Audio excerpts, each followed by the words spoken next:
Happy Deepavali. Deepavali நல்லா கேர்ஃபுல்லா சேஃப்டியா கொண்டாடுங்க. இப்போ நாங்க எங்க வந்திருக்கோம் அப்படின்னா தீபாவளி செலிப்ரேட் பண்றதுக்காக நாங்க சேலத்து பக்கத்துல உள்ள ஏற்காடு வந்திருக்கோம். நாங்க இப்போ ரூம்ல ஸ்டே பண்ணிருக்கோம். நாங்க ஒரு 5 ஃபேமிலியா மொத்தம் வந்தோம். இது எங்களுக்கு இந்த ரூம்ல பாத்தீங்கன்னா ஒரு 4 பேர் படுக்கலாம் தாராளமா. நல்லா பெரிய பெட்டு, நல்லா கிளீனிங்னா நல்லா சூப்பரா பண்ணியிருக்காங்க. இது பாத்தீங்கன்னா சோஃபா, தனியா ஒரு பீரோ இருக்கு. பீரோ நம்ம திங்ஸ்லாம் வச்சுக்கிற மாதிரி நல்லா குவாலிட்டியாக நல்லா இருக்குது. எல்லாமே நல்லா இருக்குது. நெக்ஸ்ட்டு பார்த்தீங்கன்னா நம்ம எக்ஸ்ட்ரா பெட்டு கேட்டோம்னா இந்த எக்ஸ்ட்ரா பெட்டுக்கு நம்ம எடுத்து போட்டுக்கலாம். அப்புறம் பார்த்தீங்கன்னா நம்ம லஞ்சு, டீ, காஃபி இதெல்லாம் குடிக்கிற மாதிரி சேரு, டிவி, சின்ன டிவி இருக்குது. நெக்ஸ்ட்டு பார்த்தீங்கன்னா நம்ம உட்காந்து தலைவார மாதிரி நம்ம சின்ன சின்ன பொருள், நம்ம ஹேப்பின்னு பவுடர்லாம் வைக்கிற மாதிரி. இந்த வுட்டு பார்த்திங்கன்னா அவ்வளோ ஸ்ட்ராங்காக இருக்குது. நல்லா சூப்பராக பண்ணியிருக்காங்க.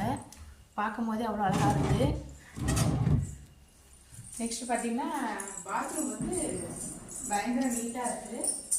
நாங்கள் நெக்ஸ்ட் டைமும் வந்தாலும் இந்த ஹோட்டலில் தான் நாங்கள் அடுத்து ஸ்டே பண்ணலான்னு இருக்கோம்.